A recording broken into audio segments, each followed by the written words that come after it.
do Senhor para a igreja, amém?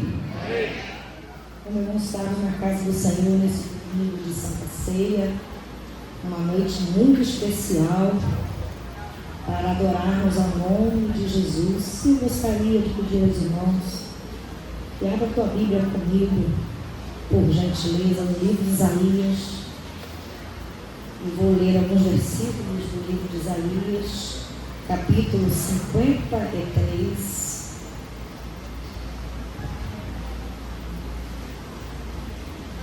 Eu gostaria que todos os irmãos fizessem essa leitura comigo, pois é uma leitura muito propícia para esta noite. E permita que nesse momento a tua mente, o teu coração esteja completamente voltado para o Senhor, amém? Os irmãos que estão lá na entrada, na recepção, que os irmãos se aceitem nesse momento, deixem para beber água depois, ir ao banheiro depois, amém? O Senhor está ministrando algo na minha vida, no meu coração, e eu relutei em pregar outra coisa, mas o Espírito Santo me comoveu a trazer uma mensagem sobre Santa Ceia do Senhor. E é uma noite muito específica, porque nós não podemos nos acostumar com o culto de ceia, amém? Todos os dias nós precisamos trazer à nossa memória aquele que foi apaixonado, é apaixonado pela sua noiva. E eu confesso que eu sou apaixonada por Jesus. Somos apaixonados por Jesus. Erga as tuas mãos em adoração. Se você é apaixonado por Ele, noiva apaixonada, levante as mãos com temor. Fale palavras para o Senhor. Fale o quanto você o ama, o quanto você reverencia Ele hoje. Feche os teus olhos e fale para o Espírito Santo: eu sou apaixonado por Ti, Jesus. Tu és o meu sustento, Tu és a minha alegria, Tu és o ar que respiramos, Tu és o motivo de nossa canção, Tu és o único motivo desta noite estar acontecendo, porque dele, para Ele, são todas as coisas. A Ti, Senhor, seja dada toda a honra e glória, pois ao Senhor nós tributamos em torno de louvores. A Ti, Senhor, abrimos o nosso coração para Te adorar e declarar, assim como os anjos cantam. Nós, igreja do Senhor, declaramos o quanto Tu és santo, santo, santo, santo. Santo é o Senhor, aquele que se entregou numa cruz por amor de nós em nosso lugar. Amém? Que você nessa noite coloque o teu pensamento, o teu coração e a tua mente totalmente voltada para o Senhor. Se você quer conversar com alguém do seu lado, olhe para ele agora, aproveite agora. Mas fala assim: depois a gente se fala. Agora eu só estou para Deus. Amém? Por favor. Porque às vezes a gente está falando e algumas pessoas estão conversando, tira um pouquinho da nossa atenção. Mas não só por esse objetivo que eu estou pedindo a você atenção, porque nós não somos dignos de nada, mas aquele que você está prestando culto, ele precisa ouvir a adoração da tua alma nessa noite, e que você tem preparado para ele, amém? Isaías 53, e depois eu vou ler 1 Coríntios capítulo 1, no versículo 8 da palavra de Deus. Se puder colocar aqui Isaías 53. E eu gostaria, por favor, mais uma vez, se coloque de pé. Vamos fazer uma leitura juntos. Vamos ler a palavra de Deus. Esta palavra maravilhosa que diz assim: quem deu crédito à nossa pregação? E a quem foi revelado o braço do Senhor? Porque foi subindo como renovo perante Ele e como raiz de uma terra seca. Não tinha aparência, não tinha formosura, e olhando para nós, Ele, não havia boa aparência nele, para que os desejássemos. A igreja leia 1, 2, 3.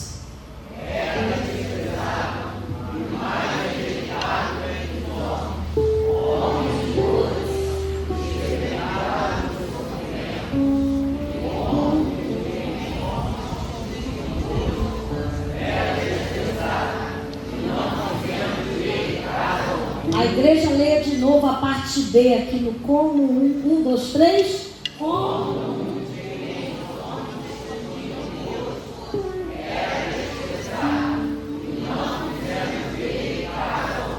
versículo 4. Verdadeiramente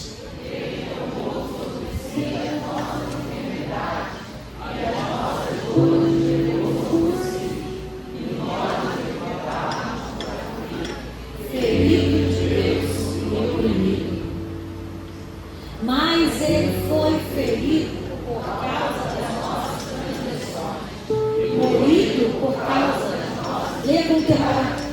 O castigo que nos traz a paz está sobre ele, pelas tuas pisaduras fomos sarados.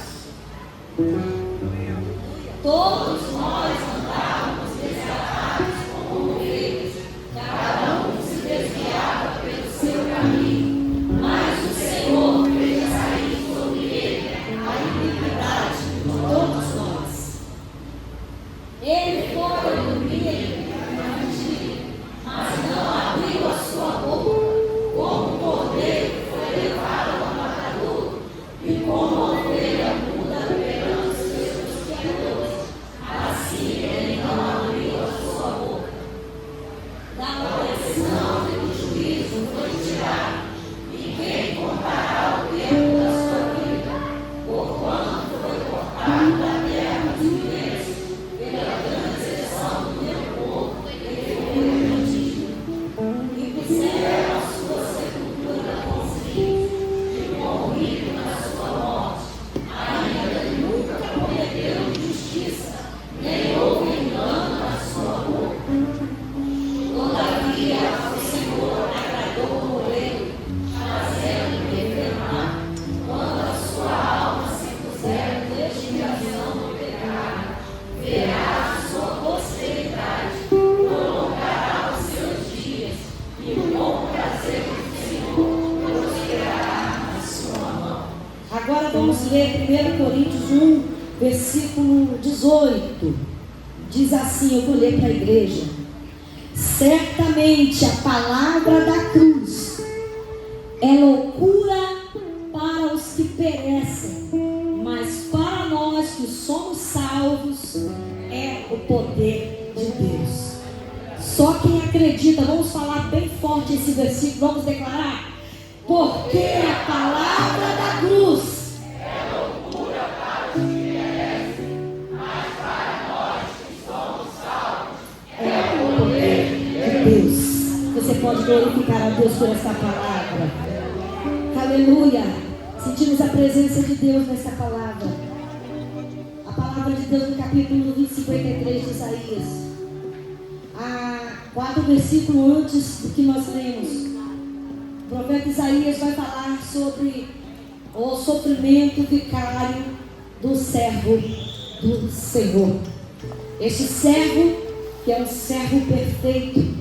E podemos dizer que essa profecia de Isaías, no capítulo 53, é o coração de todas as profecias.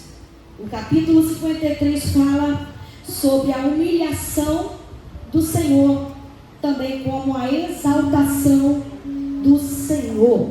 Assim como o profeta Isaías descreve aqui o caminho de Cristo na terra, ele descreve o caminho de sofrimento, ele descreve a hospedaria, o sangue dele requerido por Herodes, fala sobre a sua humilhação. Ele fala também que devemos nos lembrar de inúmeras acusações suspeitas que ele foi sujeito, ele foi rejeitado e não o recebeu.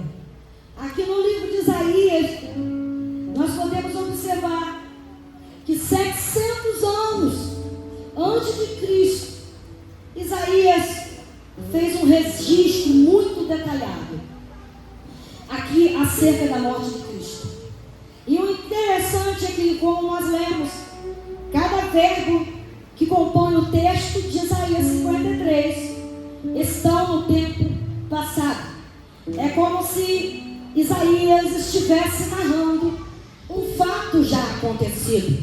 Lembrando que quando Isaías profetizou a respeito do sacrifício da cruz, ele estava profetizando 700 anos antes de Cristo. Quem deu crédito à nossa pregação? Quem fez revelar o braço do Senhor? Porque quando foi sucumbido como relógio perante ele, como raiz de uma terra, não tinha aparência nem formosura, nenhuma beleza havia, foi rejeitado, foi desprezado, mas certamente ele tomou sobre si as nossas dores.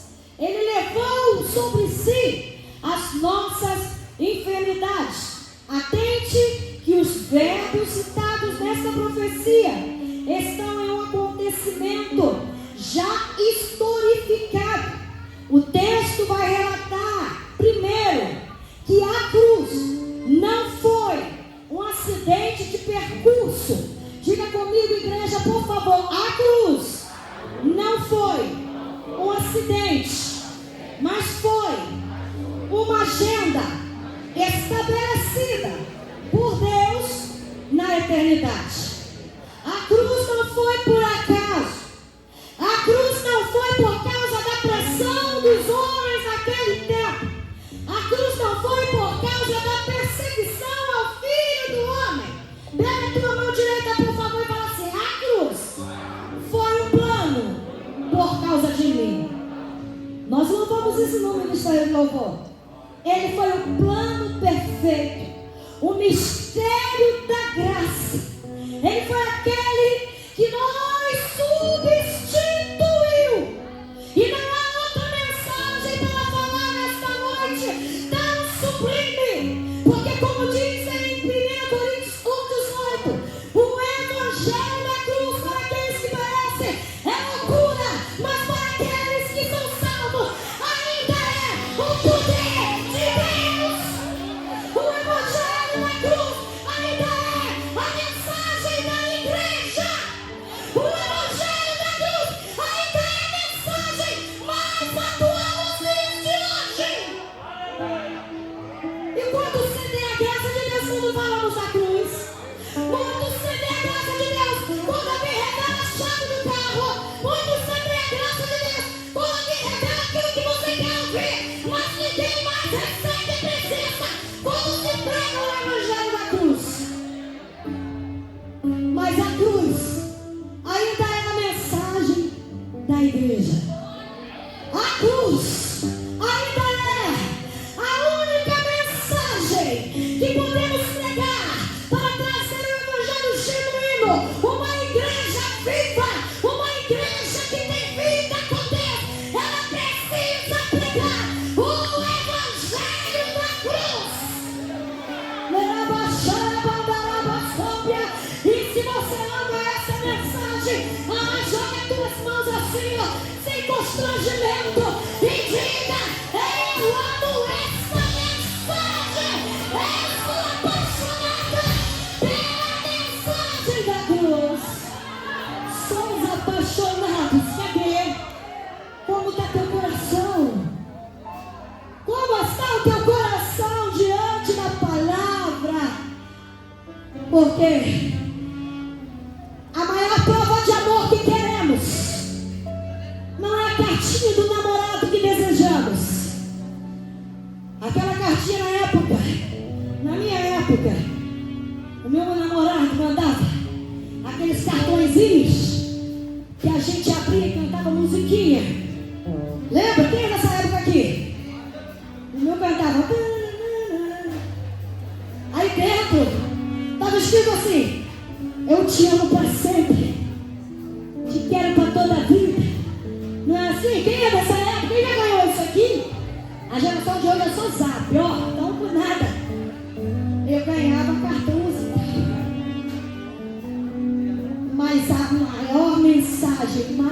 apaixonante. Aqui, ó. Você já leu a carta do noivo hoje? Pergunta aí, você já leu? Você está querendo uma cartinha cheirosa, perfumada? Tá aqui, ó. Cheiro de mirra, incenso suave, as narinas de Deus, a carta do noivo, a sua igreja, que diz assim: eu te comprei com sangue, te lavei com sangue, te purifiquei com sangue. Você tem valor. Eita, Jesus, eu falei que eu não ia tentar gritar, mas eu não aguento. Porque diante da mensagem da cruz, ela nos constrange, irmãos. É constrangedor saber que o Todo-Poderoso se despiu de sua glória e assumiu o meu lugar que não vale nada. E precisamos relembrar.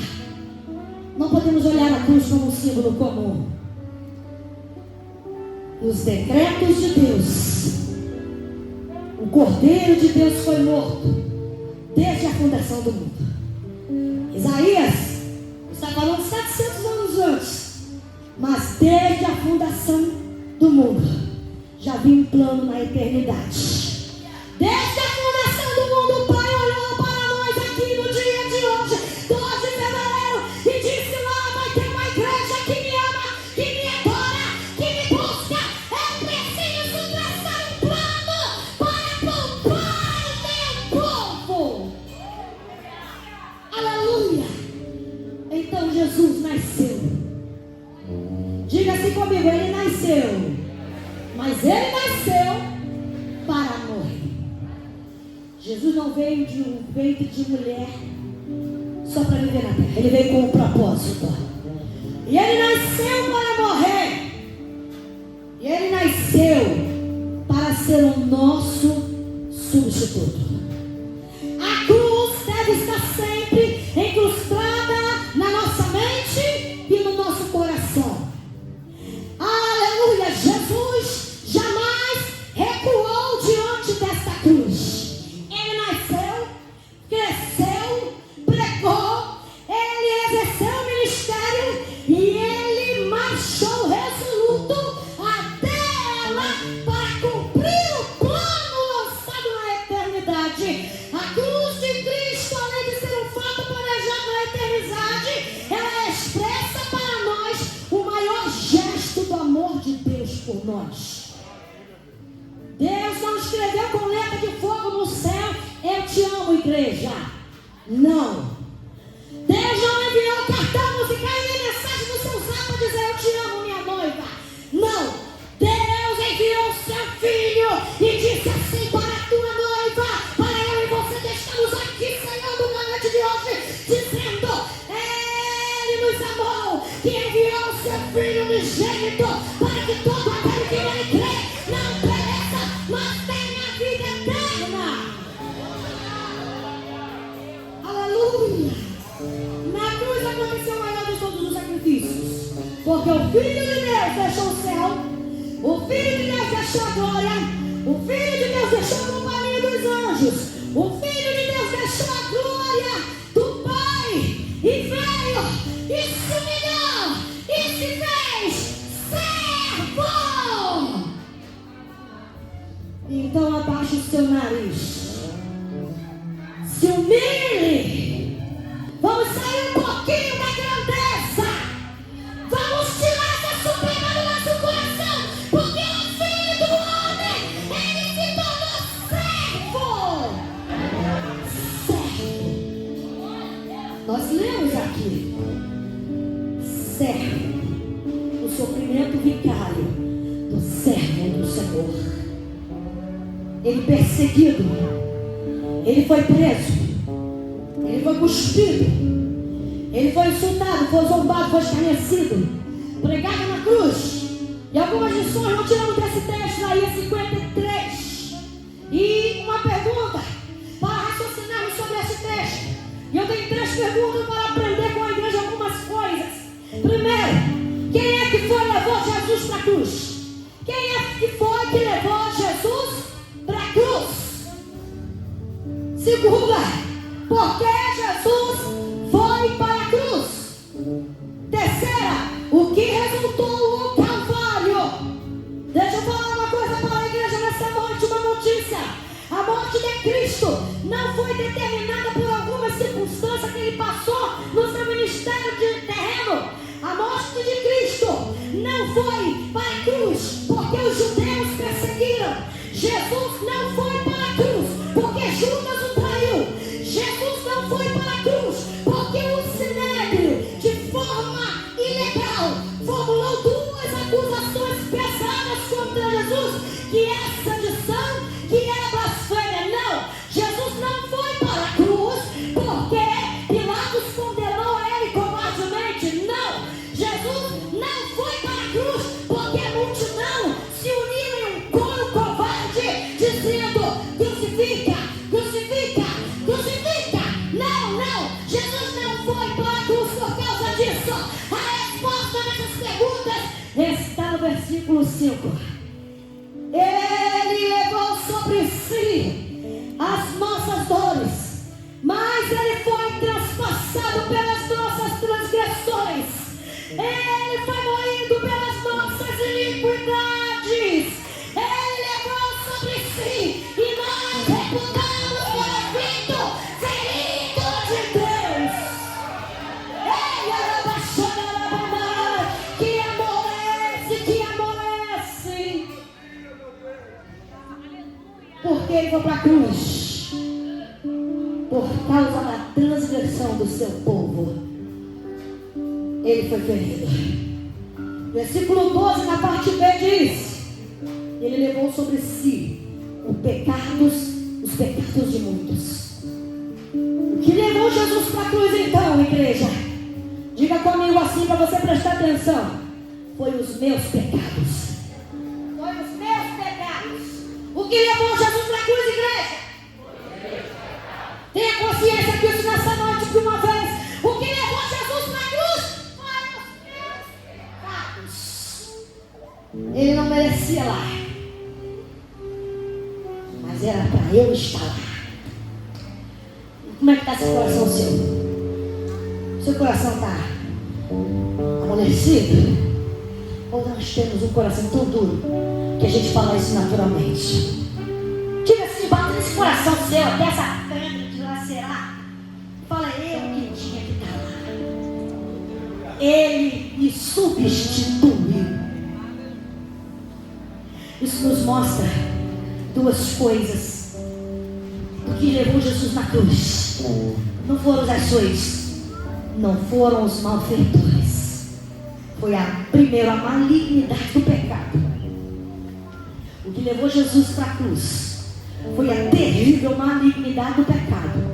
E em segundo lugar, será que só os nossos pecados levaram Jesus para a cruz? Será que só os nossos pecados e nossas iniquidades levaram Jesus para a cruz? Não. A Bíblia diz que o Pai o levou para a cruz. Diga, igreja: o Pai levou para a cruz. No versículo 6, parte B, diz assim: o Senhor fez cair sobre ele a iniquidade de todos nós. Então o Pai levou Jesus para a cruz. O Deus Pai fez cair sobre ele, o Deus Filho, a iniquidade de todos nós. O versículo 10, se você quiser deixar a tua Bíblia aberta para refletir, diz assim: todavia ao Senhor agradou moê-lo, fazendo enfermar. Todavia, olha que coisa chocante, igreja. Ao Senhor agradou moer o seu filho, a ponto de enfermar. Aí o versículo 4, a parte B, diz assim: ferido de Deus, o Pai lançou sobre ele as nossas iniquidades. Talvez a nossa mente não consiga alcançar o tamanho da seriedade e o peso desta palavra, mas por que na pessoa do seu filho, na pessoa de Jesus, Deus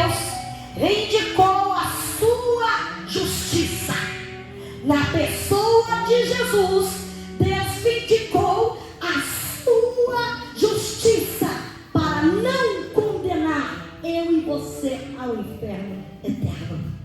Quem levou Jesus para a cruz? Os nossos pecados.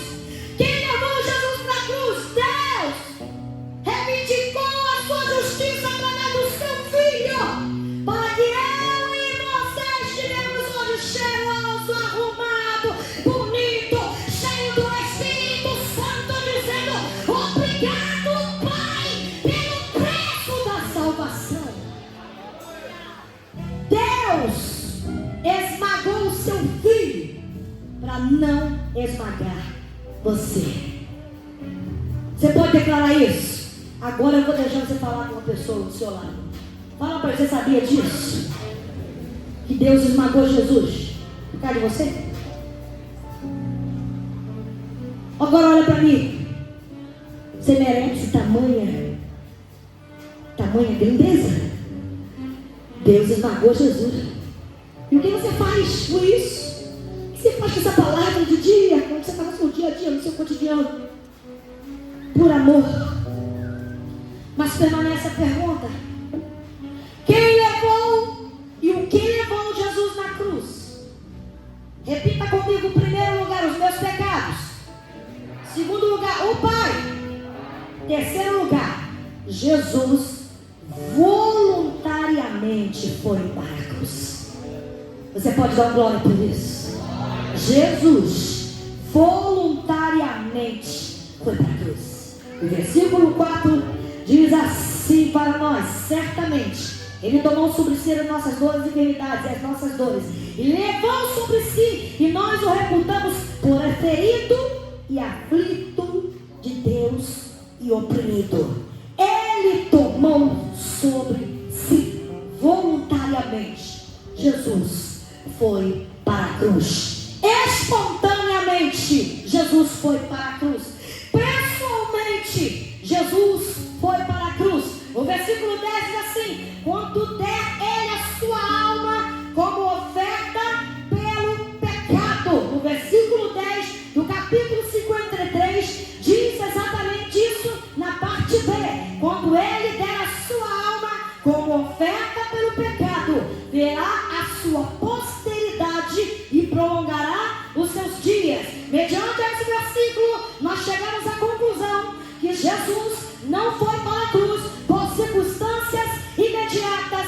Jesus não foi para a cruz porque ele foi vítima de uma trama. Porque se houvesse essa trama, ele escaparia da trama, porque ele é poderoso. Jesus não foi para a cruz por causa de nada disso, mas o plano, como eu já falei, foi estabelecido na eternidade, e ele veio para cumprir o propósito de Deus, e voluntariamente ele se entrega.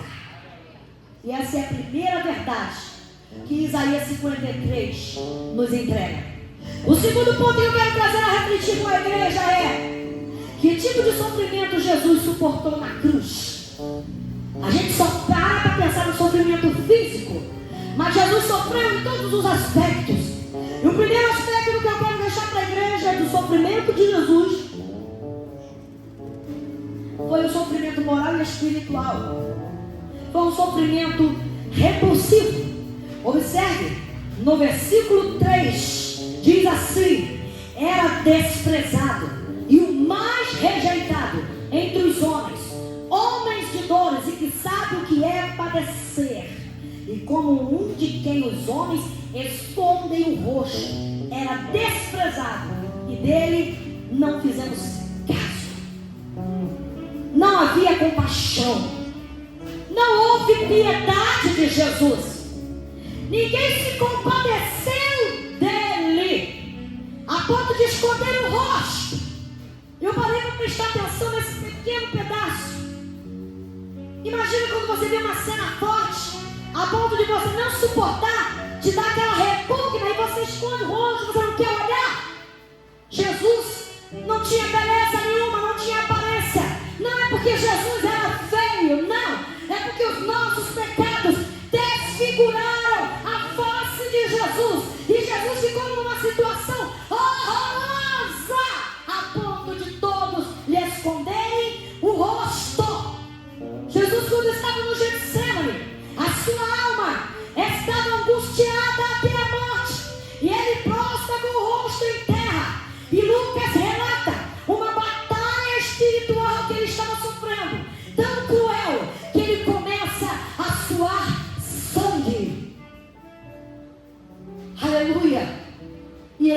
na sua oração: Pai, se for possível, passa de mim esse cálice. Jesus está numa batalha espiritual tão grande que ele sabia que ele veio para cumprir um plano. Ele sabia que ele veio e ele ia se entregar, porque ele não tem duas palavras. Ele veio para este fim. Mas ele, nas suas batalhas, ele disse: passa de mim esse cálice. Alguns imaginam que, de repente, nessa oração, Jesus está antevendo a sua morte, e por isso ele pede: passa de mim esse cálice. Alguns podem dizer que Jesus está antevendo o seu rosto desfigurado, o seu lado transpassado por uma flecha, os açoites, as cusparadas, as zombarias, as chicotadas lhe rasgando a carne. Sabe como que era o chicote que batiam em Jesus? Nas pontas dos chicotes tinha ossos, tinha alguns ganchos que, como chicotavam ao Senhor, na ponta dos chicotes agarravam a sua carne e lhes arrancava pedaços da sua pele. Jesus não estava antevendo essas chicotadas, essas dores, esse terrível caminho pelas ruas de Jerusalém, debaixo de um lenho. Não. O que Jesus estava antevendo aqui? A cruz pesada, onde ele seria suspenso entre a terra e o céu, sofrendo dores, câimbras terríveis, falta de ar. Não, Jesus não está vendo isso. Jesus não está aqui pedindo para o Pai afastar este cálice da dor física. Não. O sofrimento de Jesus foi espiritual. Então, que cálice? O que tinha dentro daquele cálice? A ponto de Jesus falar: Pai, afasta de mim. E a resposta é a ira de Deus.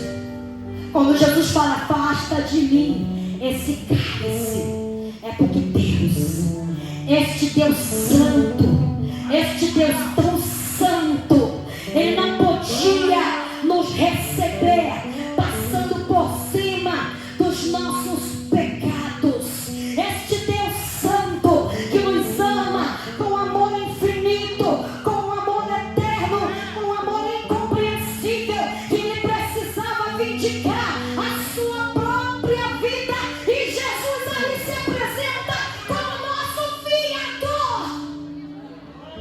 Ele disse: esse povo está com muitos pecados. Se você me afasta de mim esse cálice, mas eu amo tanto o meu povo, que todavia seja feito a tua vontade. Hoje nós vamos levantar o cálice juntos. Mas lá no Getsemane, Jesus levanta aquele cálice sozinho. Jesus teve um sofrimento emocional. É o sofrimento mais cruel que Jesus teve naquele momento. Ele foi o mais rejeitado sobre os homens. A Bíblia diz, nessa passagem que lemos, o mais rejeitado entre os homens. Ele foi rejeitado pelo seu povo. Jesus veio para os seus, e os seus não o receberam. Primeiro, eu quero falar algumas questões. Ele foi rejeitado pelos religiosos da sua época.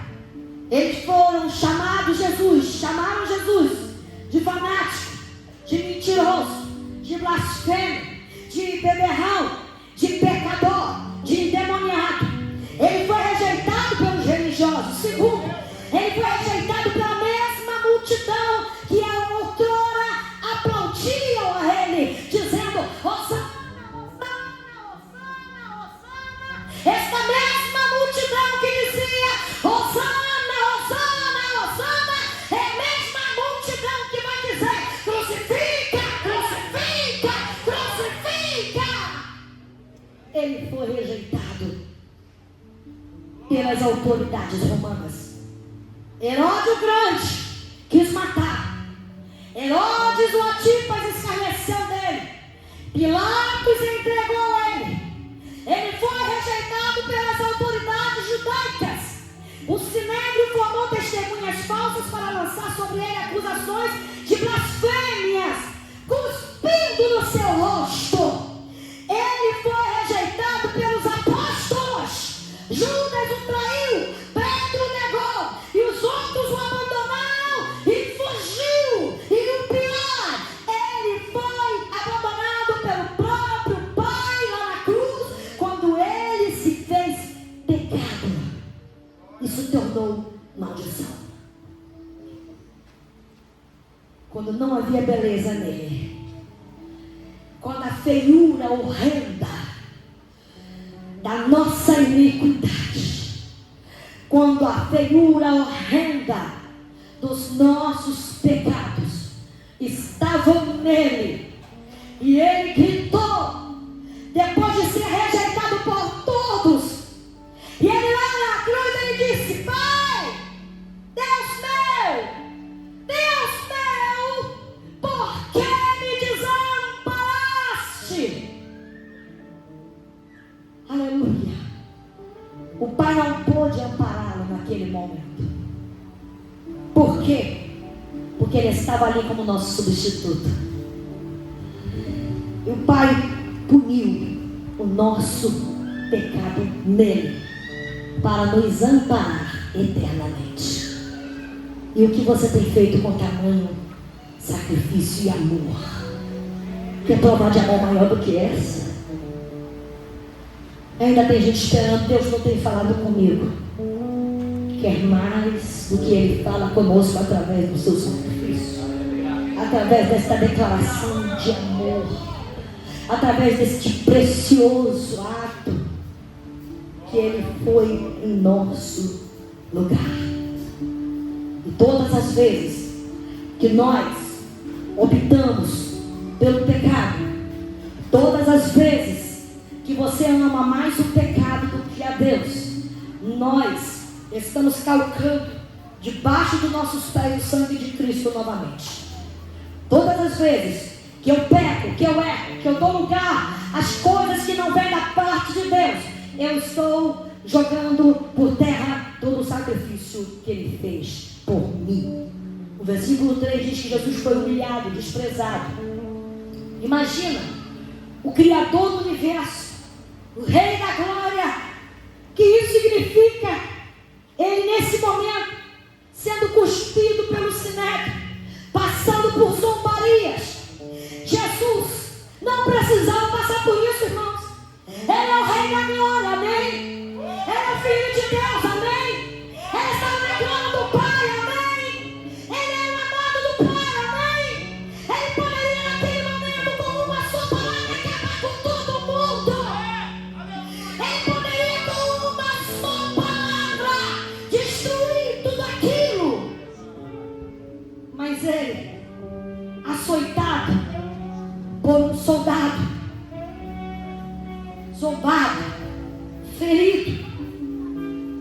Imagina este Deus de frente a uma multidão agora. Imagina esse Jesus. Imagina comigo agora. Você consegue mentalizar agora?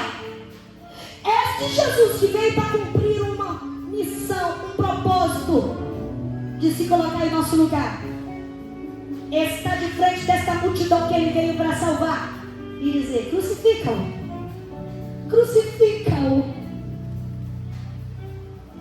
Não é doloroso quando você vai dar um abraço a alguém e nas suas costas a pessoa te dá uma facada? Não é? A tal da ingratidão, dizem que é a maior dor que existe. Imagina o universo, o Criador do universo, que Jesus suportou naquela cruz. Ele suportou a ira de Deus. Jesus suportou a zombaria dos homens. Jesus suportou os castigos indescritíveis. E veja o que acontece no versículo 2: porque foi subindo como um renovo perante Ele, como raiz de uma terra seca, não tinha aparência nem formosura, Olhamos, mas não tinha beleza, e havia nada que nos agradasse. Aqui, nesse versículo, toda a nossa feiura, toda a deformação nossa, toda a feiura nossa, toda a iniquidade nossa, toda a degradação nossa, foi colocado sobre ele naquela cruz. O corpo dele foi ferido, torturas foram terríveis. E como vamos pensar como isso deve ter acontecido? Desde o momento que Jesus é preso no Getsemane, vamos recapitular rapidinho a história. Ele é acorrentado e levado ao sinédrio primeiro. Depois o sinédrio cospe no seu rosto. Depois testemunhas falsas o acusam. Depois Jesus é levado vencendo ao pretório romano para ser julgado. Os judeus o acusam. Pilatos tenta defender. Transfere para Herodes. Ele volta para Pilatos. Pilatos sem princípios nenhum. Diz: eu vou mandar açoitar, depois soltarei. E dali desfiguraram a Jesus, esmagaram Jesus, massacraram Jesus, arrancaram a carne de Jesus, o sangue escorrifa na sua carne, e depois lhe coloca uma coroa de espinho na sua cabeça, na sua fronte. Zombaram dele, escarneceram por causa de duas situações. Por quê? Porque era Deus, porque era ele rei. E ali, depois desse desfigurado, Pilatos o apresenta: eis aí o vosso rei, eis aí o vosso homem. E o que falei dele? Adivinha, igreja? O que é a igreja? O que o povo lá falou? O que o povo falou, igreja? Hã? Fala mais alto, você sabe. Eis aí o seu rei, o que falei dele? Eis aí o que disse rei, o que falei dele? Quando você peca, você está dizendo: crucifica Jesus. Quando você erra, você está dizendo: estou te crucificando, Jesus. Eu estou anulando o sacrifício de Jesus. Jesus em sangue abatido toma aquela cruz pesada e vai caminhar pelas ruas acidentadas de Jerusalém, debaixo de zombaria, suspenso no lenho de madeira, até a morte. A terra o expôs, o céu o rejeita, e naquela cruz está a declaração de amor maior para eu e você. Naquela cruz está a síntese de todo o amor demonstrado para a igreja do Senhor. Naquela cruz está o nosso Jesus dizendo: oh, igreja, eu me entrego porque eu te amo.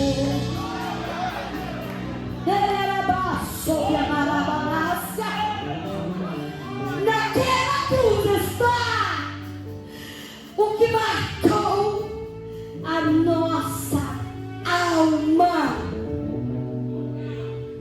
No meio-dia, sol quente, Jesus vai cumprindo o plano da eternidade.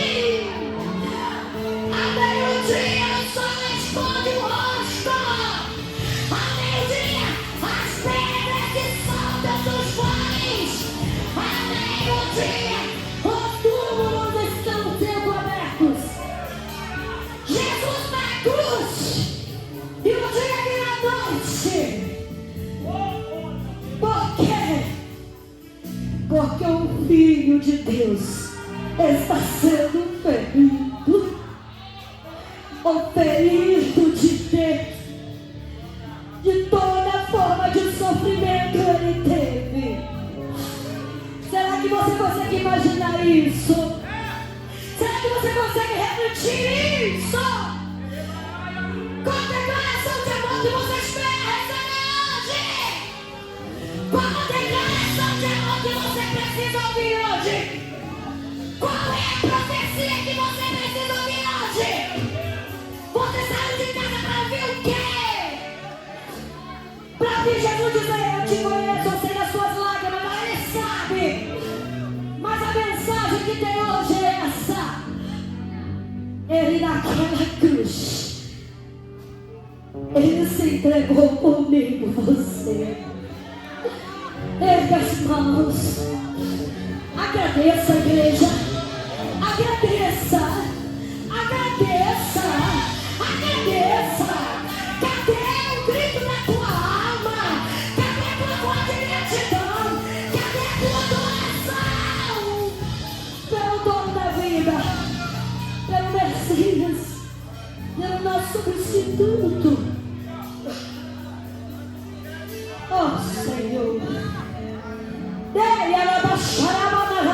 Adore, adore, adore, adore. Deixa Ele receber a tua gratidão. Você já agradeceu porque Ele morreu por você? Você já parou para imaginar o tamanho do sofrimento dele? Os filhos já conseguem relatar o tamanho do sofrimento de Jesus.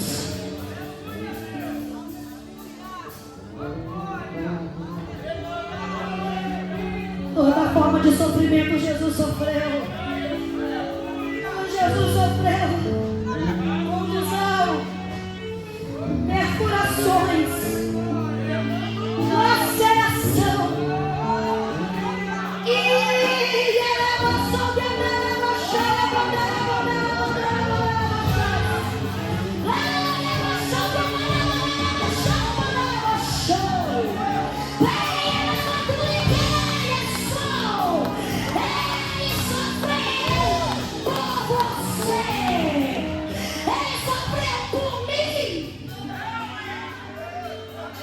todos os cortes que penetraram no seu corpo, Ele sofreu.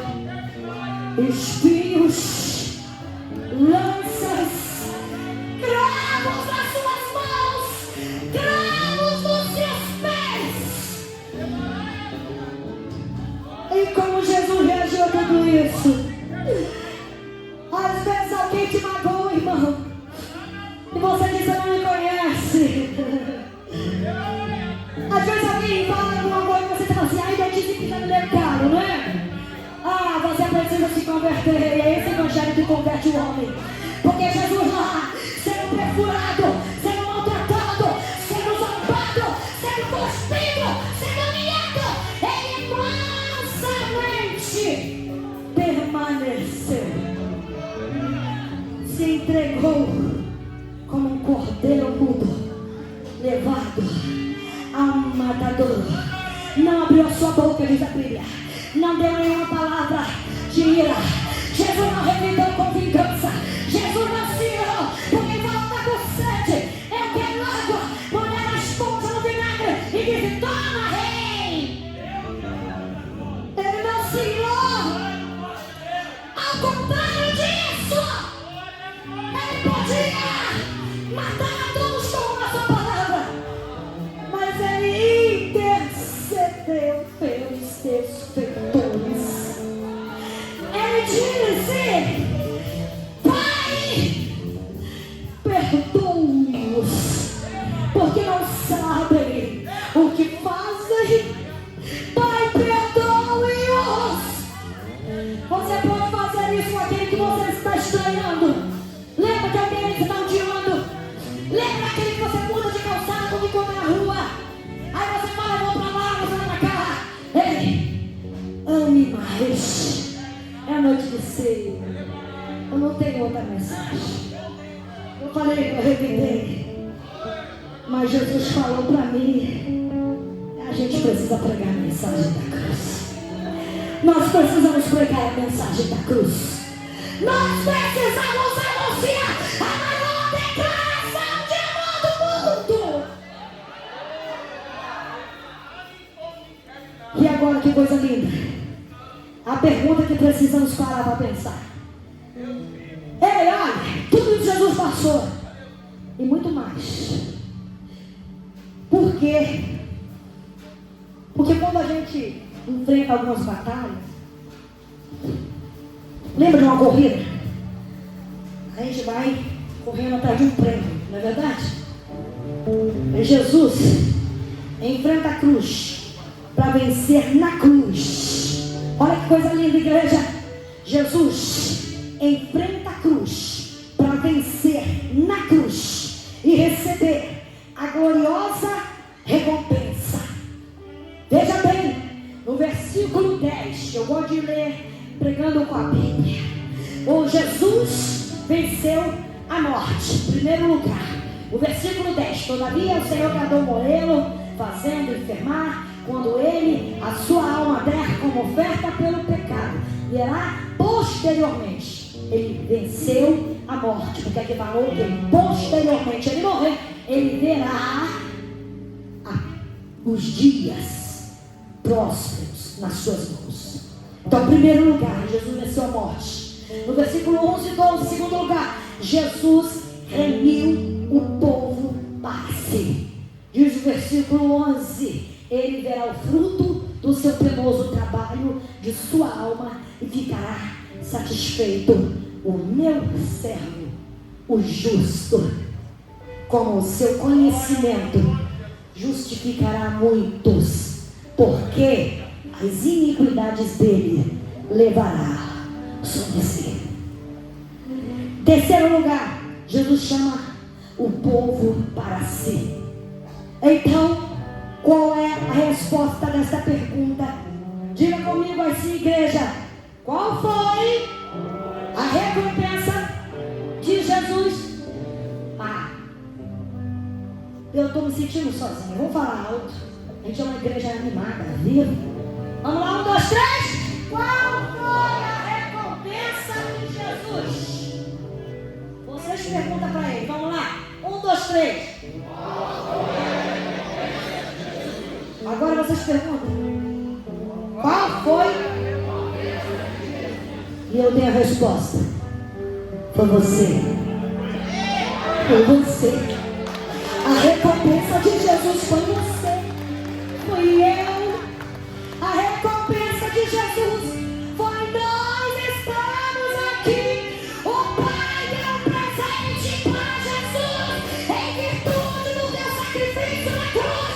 Eu e você somos o presente de Jesus, da recompensa que o Pai deu. E é por isso que a Bíblia diz: verás o fruto do seu penoso trabalho. A cruz não é um sinal de derrota. Tem algumas mensagens por aí que falam assim, que quando Jesus estava morrendo na cruz, o diabo estava fazendo festa no inferno. Não tem uma heresia por aí? Não, o diabo sabia que o cumprimento da morte de Jesus era a maior derrota dele. A cruz é o maior sinal de vitória. Quando o diabo e suas hostes pensaram a estar prevalecendo sobre Jesus, levando a cruz por meio dos homens maus, Deus sabota os planos do inimigo. Aleluia! Foi exatamente na cruz que Jesus expôs os principados e potestades. Você pode dar glória? Foi exatamente na cruz que Jesus venceu o seu adversário. Foi exatamente na cruz que Jesus pegou o escrito na dívida contra nós, anula o escrito na dívida, crava na cruz e diz: está consumado. Foi lá na cruz que ele pagou o preço por você e por mim. Custou tudo para Deus a sua redenção, o seu filho. E a pergunta do profeta no início da passagem é: quem creu no Senhor? Quem deu crédito à nossa pregação? A pergunta do profeta é essa. E o que você e eu vamos fazer com essa mensagem? A Bíblia diz que aquele que não crê já está condenado, mas quem crê tem a vida eterna. Não existe outro meio de ser salvo. Ter um cargo na igreja, ser batizado, ser um líder espiritual, ser religioso, zeloso, isso não é suficiente. A não ser que você reconheça que Jesus pagou o preço pelo seu pecado. A não ser que você reconheça que Jesus morreu no seu lugar, e que o seu pecado é horrendo aos olhos de Deus, e que o seu e o meu pecado merece a ira de Deus. Mas nós não podemos ficar debaixo dos nossos pecados. sem ser condenado. A não ser que você ore a Jesus, que você busque a Jesus como seu substituto, o seu redentor. E aí sim, a esperança para a tua vida. Aí sim, no ano de 1900, quando houve uma rebelião na China, uma revolução na China, tinha uns soldados ateístas. Eu vou contar essa história para vocês e vou terminar, porque eu não consigo controlar o tempo. Vou aprender, tá, meu amor? E os soldados da China eram ateístas. E tinha um casal de missionários com seu filho fazendo missões. E eu vi o reverendo Hernandes Dias Lopes contando essa história e eu achei muito interessante. Os soldados ateístas pegaram aquela família, pegaram o pai e a mãe, amarraram com cordas em árvores, um de frente para o outro. Pegaram seus filhos, seu filho, e começaram a bater naquele menino. E começaram a espancar aquele menino. E aquele menino dizia: papai, papai, me socorre, papai, me ajuda. E aquele pai, aquela mãe, aqueles missionários desesperados, tentando se soltar das cordas, nada podia fazer. Até que a voz do menino começou a se embarcar, até que ele viesse a morrer. Eles mataram o filho dos missionários. E aquele missionário disse que mesmo com tantos anos que ele fazia missões, que ele servia a Deus, ele nunca viu uma cena tão impactante, porque ele se lembrou da situação de Jesus, quando ele falou: pai, pai, afasta de mim esse cálice. Aquele homem, se pudesse sair das cordas para livrar o seu filho, mas ele não podia. E Deus não poupou o seu filho por amor de mim e por amor de vocês. Deus abençoe a igreja, em nome de Jesus.